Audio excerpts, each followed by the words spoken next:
Hi babes, how are you? My name is Lauren. Welcome to my series, Getting Personal, where I gather the craziest stories from Reddit, and today we're going to be discussing the most annoying people I've found on Reddit recently. And let me tell you, some of them are very hard to stomach. So get yourself something nice to drink or snack on, get comfy, and let's go.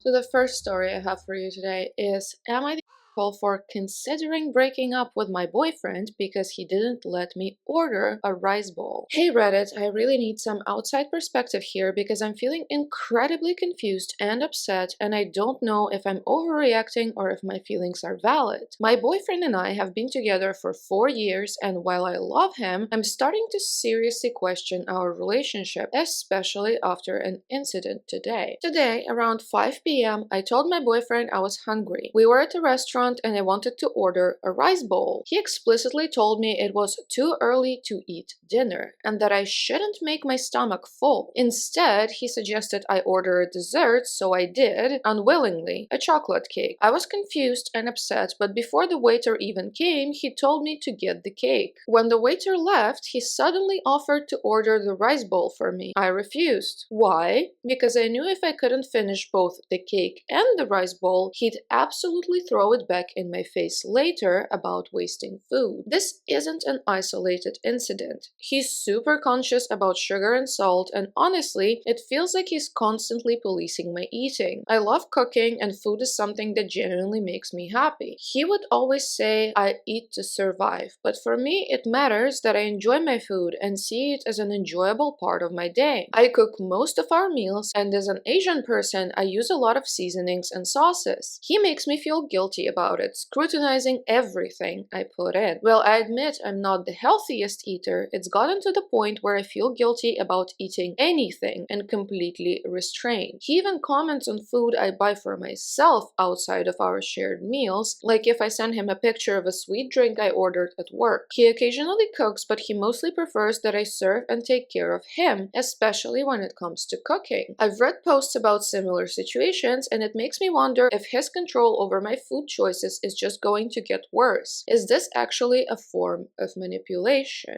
For a long time, I've excused a lot of his behavior as cultural differences, since he's from a country known for being very direct, which I witnessed firsthand when I visited his country. But this food incident has brought a lot of other things to the surface. Stuff that makes me question my future with him. He has a tendency to be racist and homophobic, and he's incredibly rude to people he calls fat. It's not a daily occurrence, but it happens when something triggers him, maybe a movie or someone walking by. He'll visibly react, sometimes with a "what a so fat." When I tell him about my gay friends, he says they are not really gay and are just pretending to take advantage of me. If I refer to a trans woman as she, he will look annoyed and correct me, saying, "What do you mean she? That's a man." He also talks down about my country, and while I can sometimes agree with his points, every country has issues, it's different when he says it. He'll also say things like, "Of course it's an Arab/Indian causing trouble," and I constantly have to explain how inappropriate and illogical that is. Honestly, I could go on and on about his bad attitude. My side of the story, because I'm no saint. I know I'm not perfect either, and I need to be honest about my own issues. I do complain about my body image a lot, but I have a normal BMI, so I kinda get if he will stop me from eating. I have anger issues and have had multiple emotional outbursts. Sometimes I physically reacted to him, like throwing a pillow or violently shaking his hand away when he touches me after I've told him to stop. These reactions generally happen when he pushes me to the edge and keeps overstepping boundaries, even after I've expressed discomfort or asked him to stop. Sometimes when I get visibly angry, he will laugh and tell me I'm cute or try to caress me when I've told him not to touch me. Despite all this, he stays with me. I'm also messy and unorganized with our shared space, and I often feel feel like I don't contribute much to our relationship. The financial dynamic and why leaving is hard. Also, this is a part of why I feel so stuck. He technically supports me financially. I help pay half the rent with my parents' help, but he covers pretty much everything else. I don't have a good paying job, so the thought of leaving him feels incredibly daunting, as I wouldn't have anywhere to go. Plus, I genuinely do love him. It's not as simple as just walking away, especially since both our families approve of us and marriage has been discussed as the next step. This is a serious relationship. Am I overreacting about all of this? Is this small stuff? Does he have a point that I need to eat better and I'm just having trouble controlling my appetite? Is it me who's the problem here? Or should I be genuinely worried and start saving up to be able to leave? Do you have any advice on how to handle this situation, or if there is a way to work on the relationship given how serious it has become? Thanks in advance for your honest thoughts. That man sounds absolutely insufferable. He sounds like a person who is controlling, is very prejudiced, is difficult just generally to get along with, and also doesn't seem to be wanting to work on himself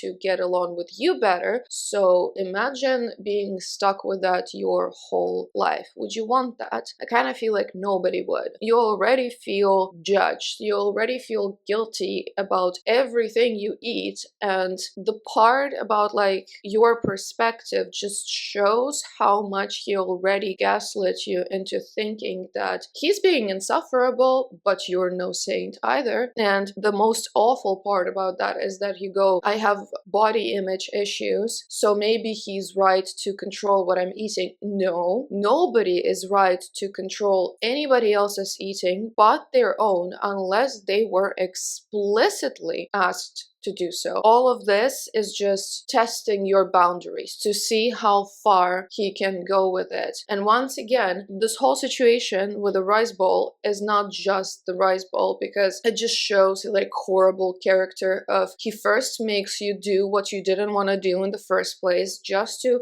exercise his control over you. And then when he already made you, he even takes it farther and he's like, well, now we can do what you wanted. But like, no, you already forced her to do what she didn't want, and now you're offering to do what she wanted. But at this point, just as she says, so she knows this man pretty well. At this point, she knows that if she also does what she wanted, he will inevitably turn it against her. So there's like no good way to solve this, but go along with it and just do whatever he says. Also, yeah, with his like homophobia, transphobia, just general ness. I don't think I could be around him for like a long time. And yes, some people are from countries where this is still considered like normal. I'm sorry, but that's not an excuse though. If you're grown up enough and you're in the country where that is like absolutely unacceptable, you should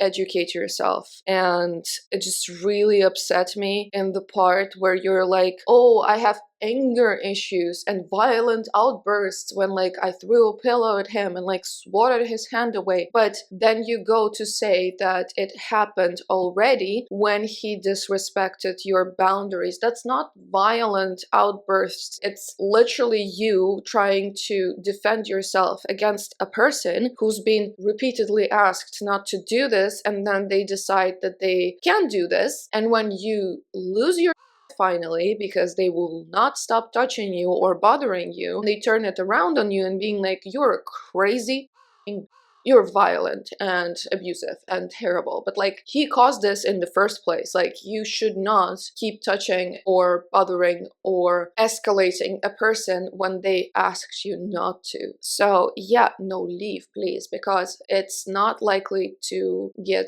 any better ever. And I don't think you want to waste your life on this person because you already wasted some years on this person. You know what I mean? There's this like sunken cost fallacy that you're like, oh, well, well, I spent already so much time and effort, but like you have to think about all of the other decades that you might waste because you are not willing to waste those years from the past. The top comment here is, it's not just a rice bowl and you know that, or you wouldn't have written so many examples of serious problems. There is an update when she says, I know the rice bowl is not the main thing. I just made it since somehow I'm so stupid on how I can stay this long and only realize it because of a freaking rice bowl. It's the trigger, not the main reason. I mean, you're not stupid at all with these kinds of relationships. It's really hard to like take a step back and analyze everything that is happening to you because so many things you've been taught to like dismiss or turn on yourself, and then sometimes this one thing will happen and they are usually very unexpected and you will be like, wait, what the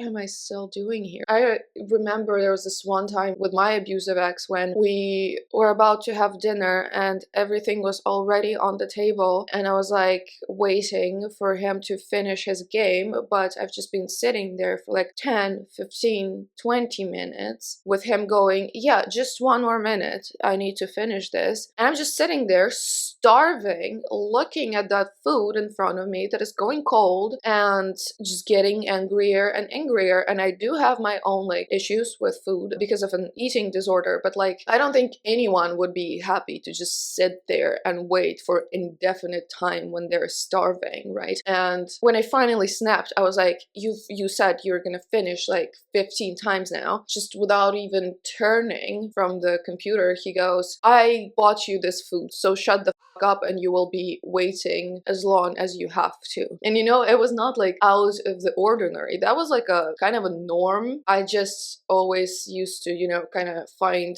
justifications or something like that for that behavior. So yeah, you're not stupid, but please leave. And the next story we have is, my 27 female boyfriend, 28 male, is obsessed with my ex, 27 male. We've been together for 2 years, and before this, I would say our relationship was very close to perfect. At the beginning of the year though, my boyfriend and I were at the grocery store and we bumped into my ex and another friend. This was the first time they had ever met each other. We made polite conversation before going our separate ways. My boyfriend made a sarcastic comment about how nice my ex was when he was out of earshot. I didn't think much of it at the time. A few weeks after this, I noticed he was on my ex's Facebook page. When I asked him what he was doing, he shrugged it off and said he was curious because he saw my ex had commented on Luke's, a mutual friend of ours and my ex's, post. He's since friended him on there and claimed my ex was the one to initiate it. He's followed him on Instagram and Twitter too. He comments on a lot of his posts too, but my ex rarely comments back. He also somehow got Luke to invite him to my ex and his friends' weekly virtual hangouts. I mentioned I found it weird that they were hanging out, but he dismissed it and said it wasn't a big deal. He's also started talking about changing his career path to what my ex is doing and makes snide comments about if his dad paid his way for him, he could take me on fancy trips too. He's also become incredibly passive-aggressive towards me and makes comments about how if my ex didn't move abroad for a few years, we probably would never have dated. If I say no to anything, including sex, he comments about how he bets I wouldn't say no if my ex was the one asking. He also got really sulky when he realized I still had a gift my ex gave me. Yesterday we had a massive fight over it because I wanted to spend time together, but he ditched me to go hang out with my ex. I got so upset I told him he might as well date my ex instead. I don't really know what to do now. He's giving me the silent treatment and I heard him tell my ex what I said, which is really humiliating. What can I do to make him stop hanging out with my ex? You can leave him, that's what you can do. It just sounds like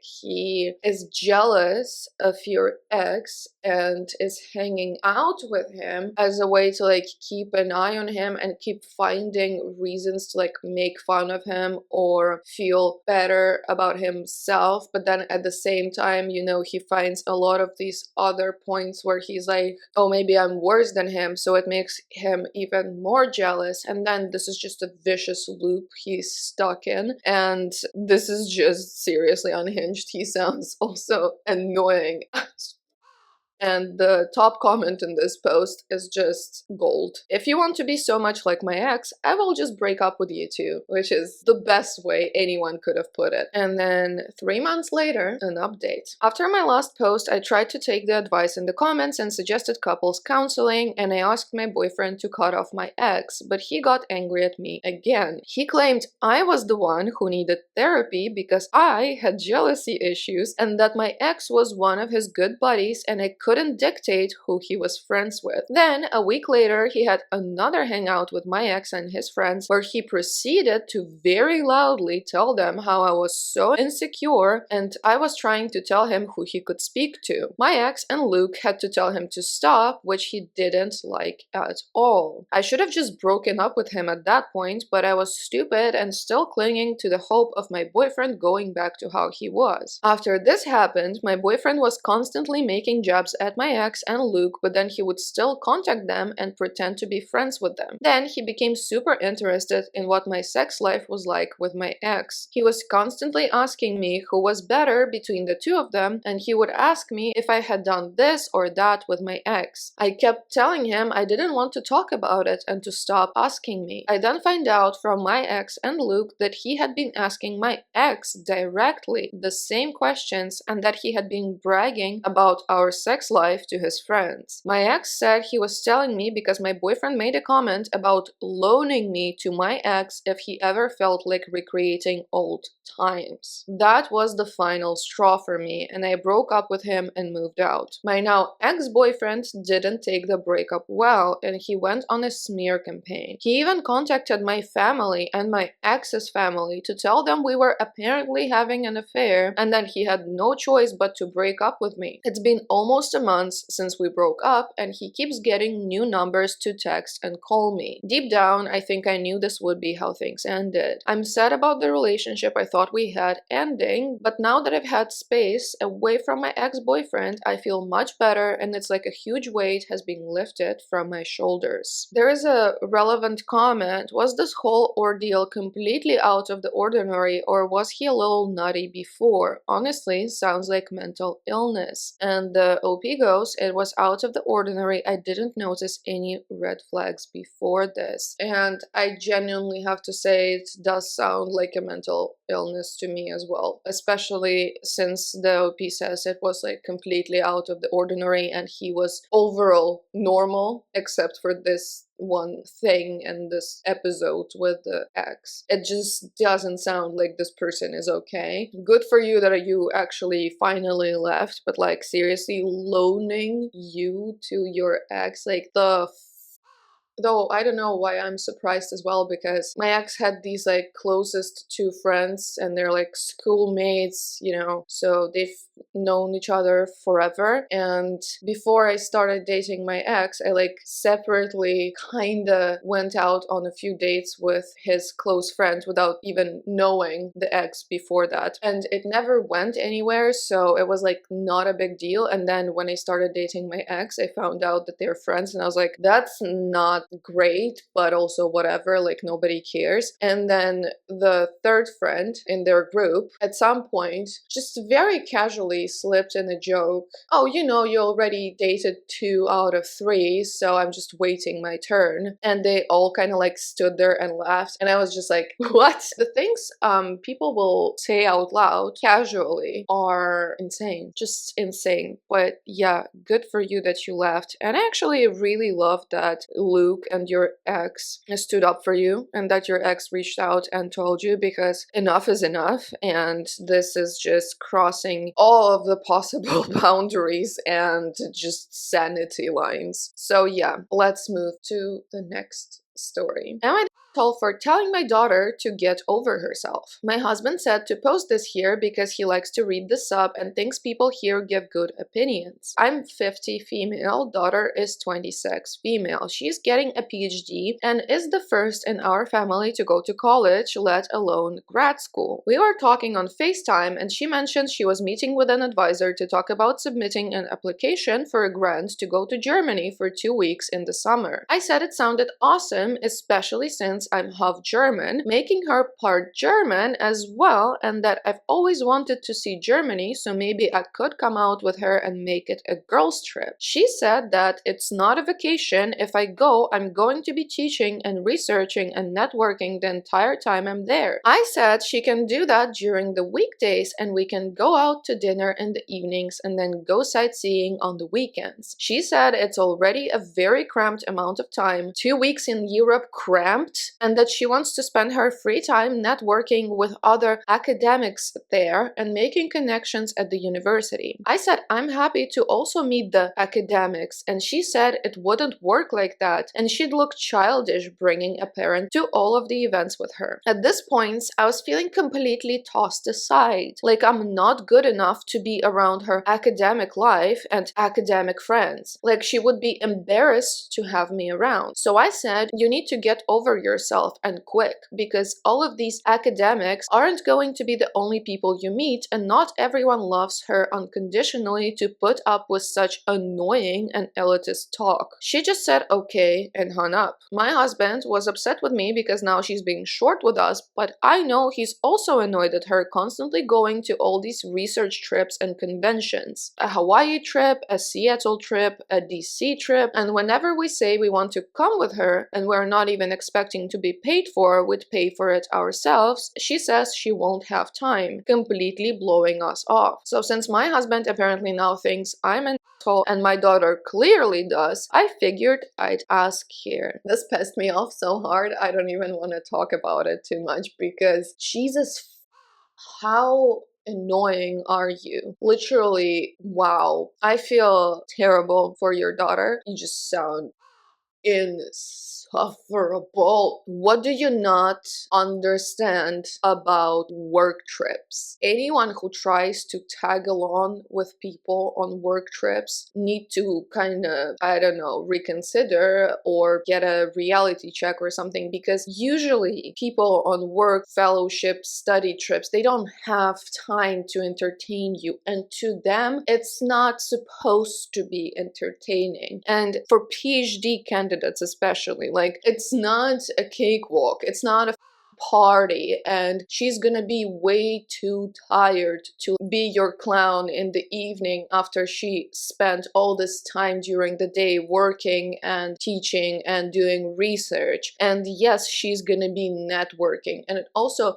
pisses me off that it's like, instead of being proud of her because it genuinely sounds like she's super successful and super cool, you are feeling inferior because of your own insecurities and you're taking it out on her. That is just nuts, okay? And the top comment here is, anyone who thinks tagging along on a work trip will be fun or the other person will have time for them is a fool. Very much so. Let's move to the next story, which is, am I the asshole for threatening to divorce my husband over MrBeast? I, female 24, am seriously at my wit's end. My husband, male 26, is partially deaf from DJing in his teens, early 20s, so he needs things louder to hear them. But what I don't get is why that has to mean I'm involuntarily listening to MrBeast yelling about burying himself alive or giving away 10K to strangers at 9 a.m. on a Sunday. He watches MrBeast videos on his phone at like 95 to 100% volume. Not even joking. He'll put a video on while he's in the shower, phone just blasting on the bathroom counter, and I can hear it clearly from 2 floors down. And it's always MrBeast, not different YouTubers, just him, constantly. Same loud vibe, same chaotic energy every day. I've asked him to wear headphones. He doesn't like them. I suggested subtitles. He doesn't want to read while relaxing. I even bought a small Bluetooth speaker thinking maybe it would help if the sound was directional or just a bit better quality. Nope. Says he prefers it from the phone speaker. After the 3rd time this week, I got woken up by "Last to leave the circle wins $500,000" echoing through the damn walls. I kinda snapped and said, half joking, if I hear one more MrBeast video at full volume, I'm filing for divorce. Now he's sulking, saying I don't respect respect his hobbies or his hearing issues. But honestly, it's not just the volume, it's the content. I think it's childish. He's almost 30. Why is a grown man obsessed with videos made for 14-year-olds with zero attention span? I love him, but I just want peace and quiet in my own home. I'm tired feeling like I live inside a YouTube thumbnail. Am I the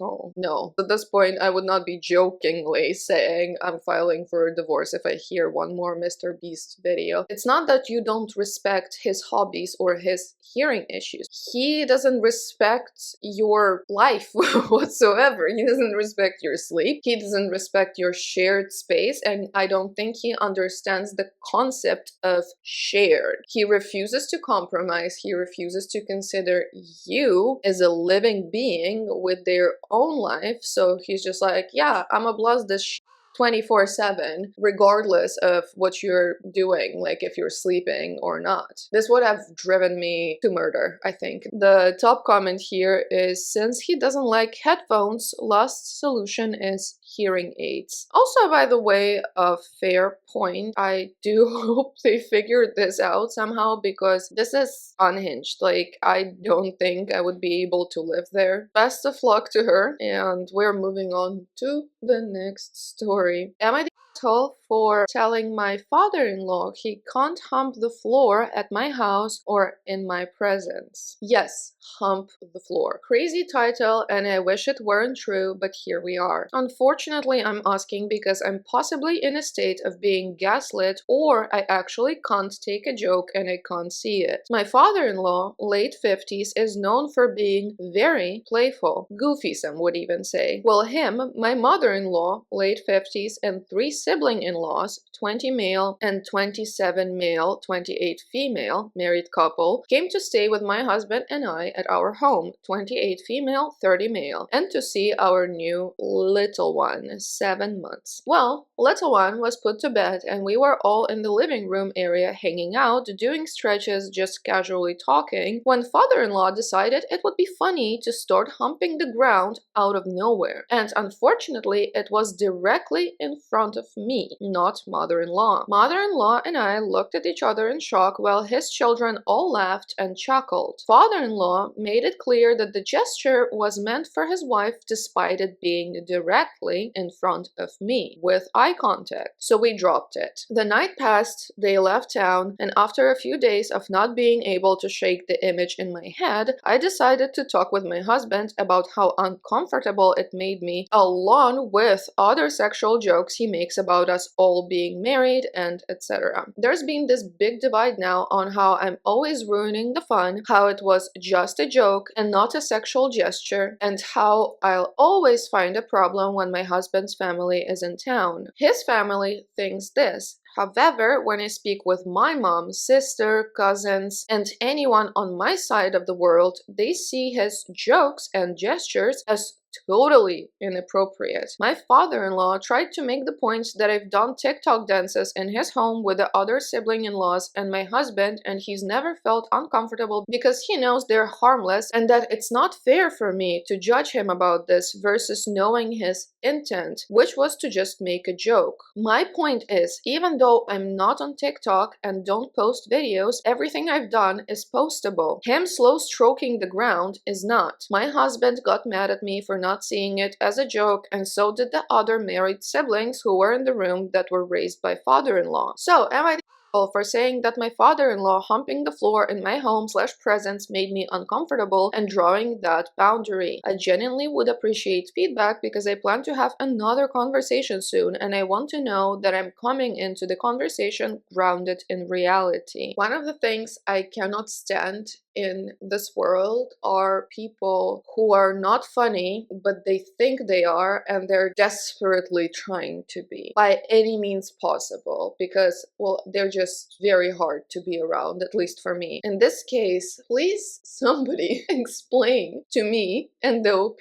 and everybody else, how was this supposed to be funny? I just do not, for the life of me, get what was even remotely funny about this. And the top comment here is actually along the same lines of, can your husband explain the joke to you and his mother. Can father-in-law? Because I don't get it either. Just straight up gross. And the OP goes, this is a good point, and I'm wondering if I should actually ask to see what the response is. I am willing to bet anything that they will not be able to explain what's funny about that. Ain't no way they're explaining this because they don't even know. The point is to be gross, and the thing that they think is funny here is making you uncomfortable and being gross. So yeah, there is that. But we have an update, so let's see. In all caps, all aboard for the Hot Mess Express. This is amazing. I'm gonna use that. Anyway, firstly, thank you to all the responses. I genuinely appreciate the kind, blunt, informative, funny, and not so nice comments because truly I was looking for all perspectives. It felt reassuring to see that majority, not all of you, felt like it was, in fact, inappropriate, gross, weird, odd, sick, and especially having folks that aren't like me, religious, jokesters, etc., still see this behavior as not the best. This is a 24-hour update. So the reason I followed up with my father/mother-in-law wasn't because my father-in-law never apologized. He did. Reluctantly, but he did. I followed up with them because of one particular event that happened on the first phone call when my husband, yes, although mad at me, told them that I was uncomfortable. My father-in-law's immediate response to my husband and I saying I was uncomfortable was that he, father-in-law, was uncomfortable with the fact that I was uncomfortable and that this all made him feel bad because it's not fair that I was uncomfortable. He apologized and truly it could have stopped right there because truly he's entitled to his feelings, but it didn't stop there. It got back to me that he was telling the other in-laws, siblings, how I couldn't have fun, I ruined the fun when they're around, he's uncomfortable because I'm looking at him like that, and that it hurts because I don't know him better, etc., etc. Stuff came up about the TikTok dances and how there was room for interpretation regarding them being inappropriate, etc. Let me clear one thing up. Imagine dances like Millie Rock, Shoot,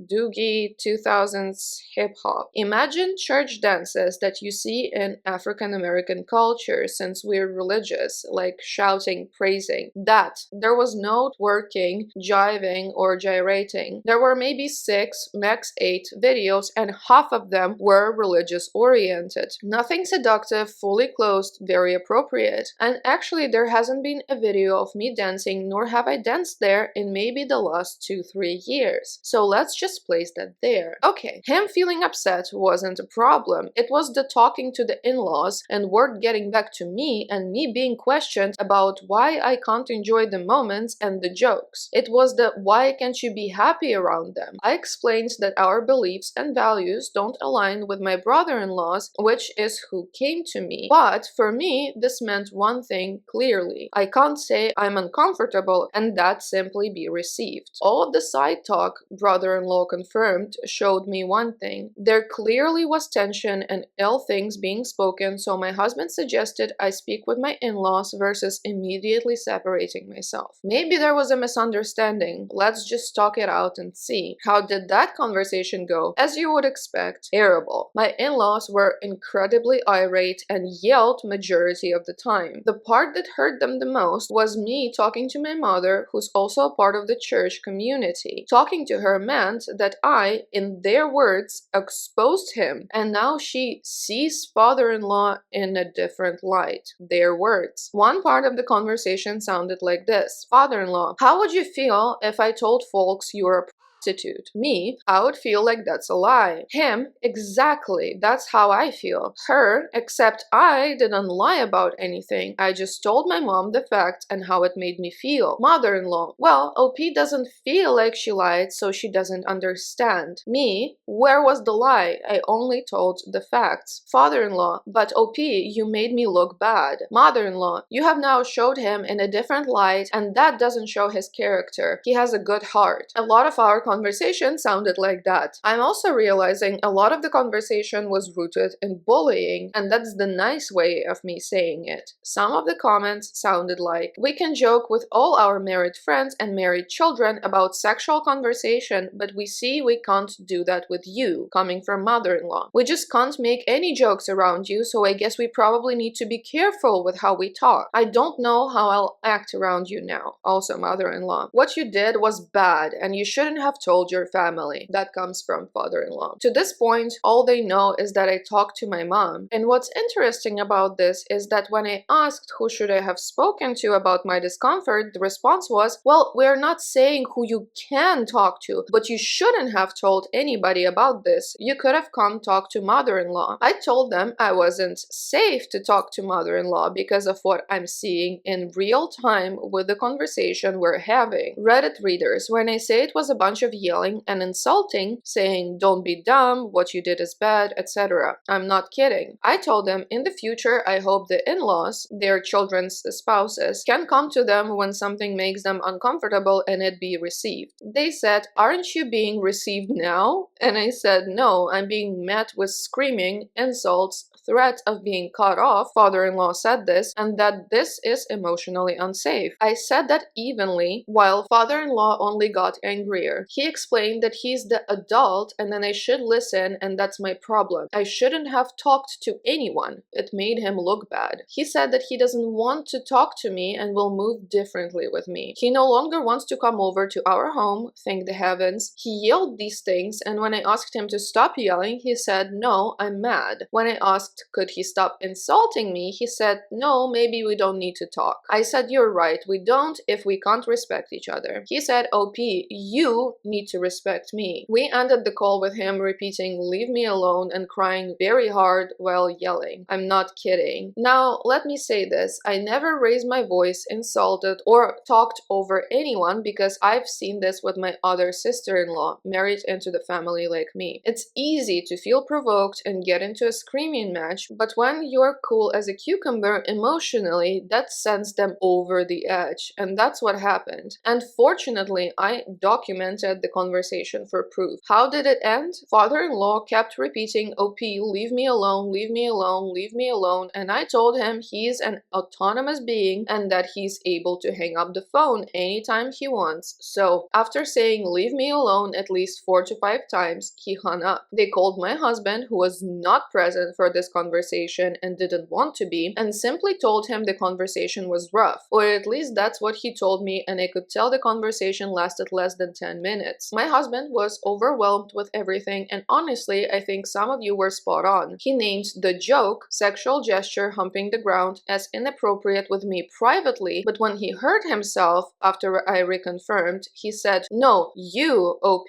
said it was inappropriate. He's done this a few times, so I really do believe he sees that it wasn't appropriate. I just think he's struggling to say it because that goes against all that he's been taught and whatever else happened in that home. Lastly, I'll say this. A few things that happened on the phone call with the in-laws that felt off were these. First, father-in-law named all the children-in-laws and stated that they all make these sexual jokes, and he said, why is it that even though I make them the most, you pick me out of them and you feel uncomfortable? I told him I feel uncomfy when everyone does it and have spoken out about it, but the humping took it too far, and now I'm bringing it to the forefront because there's a power dynamic. He's a father, an elder, deacon, leader, grandfather, etc., not a peer. 2, they questioned why I'm trying to make father-in-law look bad, and I asked why was the joke not what made him look bad? Why is it that me talking to my mother, the part that makes them upset and feel as though he looks bad? 3, I asked if their daughter dealt with this with her father-in-law. How would they feel? Would they want her to feel comfortable talking to them? No answer. Only she can talk to her own mother-in-law. 4, they've said I've made them uncomfortable before in the past for things like arguing with my husband in their home in their presence, and they talked to us about it at the time, years ago. I said yes, and y'all told us it made you uncomfy and we resolved it. Why am I not able to do the same? They responded, because you're blowing this up. I asked how. They said because you talked to your mom. They only found that out on the phone call, even though they came in with yelling and told their children, my in-laws. This is long, so I'll stop here. Nonetheless, ask all the questions and help me make sense of something that really doesn't make sense. I will be and am being as honest as I possibly can, and I recognize that this is a hot mess. But unfortunately, I can't make this stuff up. I'll respond to comments, tell me your thoughts. This is wild, and not to make this discussion even longer, I'll just say that the fact that they're, yelling and they're super mad that you told your mom, which is absolutely your right to do, means that they know this was gross. They are trying to blame you and they're mad at you because it's like instinctively, maybe not even fully consciously, but they know it makes him look bad and they know it was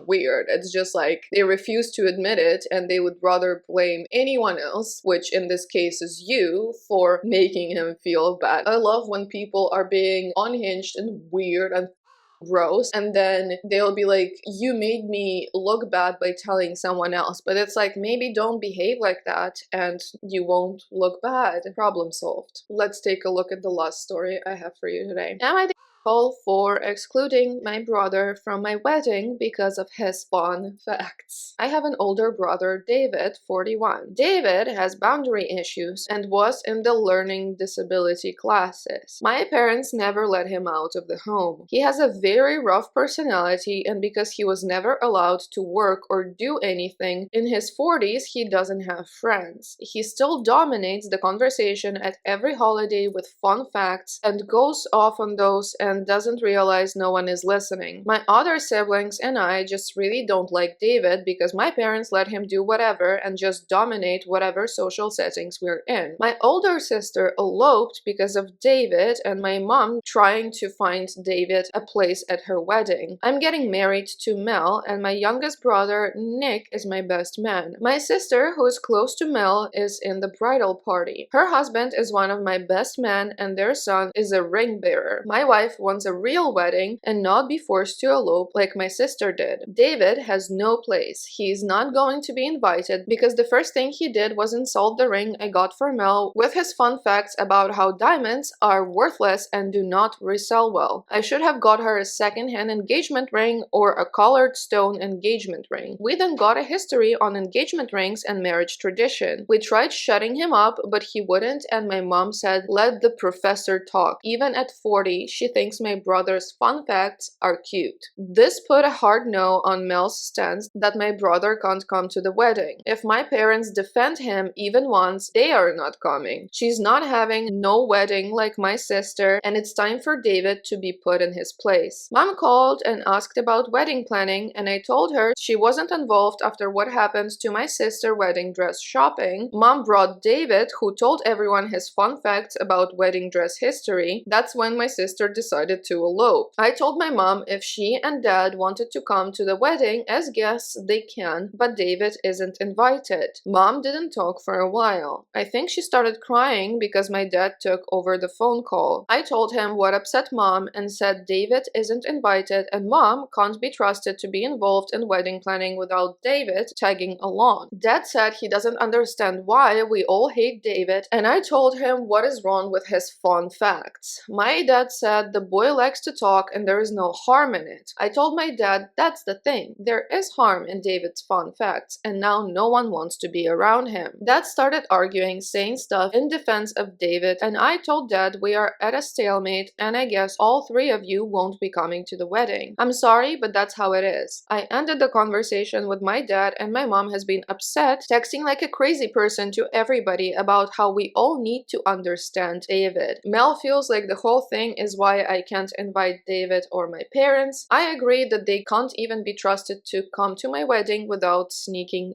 David in. That one was rough to read because it was like written with very hard punctuation, so sorry if my tone was off or the reading was off. David sounds like that golden special child, and because he had special needs, the parents like fixated on them while disregarding all the other children. And even though David is a 40-year-old grown-up man, the dad still calls him like the boy. The boy likes to talk, and they still straight up treat him like a little baby who can do nothing wrong. And it's like they expect everybody to just put up with him, and then they get upset that everybody hates him for good reason, might I add, because the fun facts people are just generally annoying, but when they use those fun facts to offend you or hurt you or bring down down your excitement about something, it's just, I mean, it's toxic, and that becomes just impossible to deal with. So yeah, I don't think you're anywhere in the wrong, and it's been a long time coming. And it blows my mind that your sister had to give up on her wedding and had to elope just because he's so annoying. Like, imagine how much of a terror this man-child is if they're all at their wits' end with him. That's just unhinged. There are a lot of top comments on the screenshots, so if you're curious, you can go and read them. Most of them are very long because people go on about the fact that being special needs or neurodivergent is an explanation for some behaviors to some degree, but it's not an excuse for a lot of people, and that David sounds like he's able to change. He just doesn't wanna. A lot of them point this fact out, and I very much agree. I'm kind of annoyed after all of these annoying people stories. I don't know about you, but still, I also had a good time. Please let me know in the comments what you thought about these. Thank you so much for watching, and I will see you with another video, hopefully at some point in the future. Bye!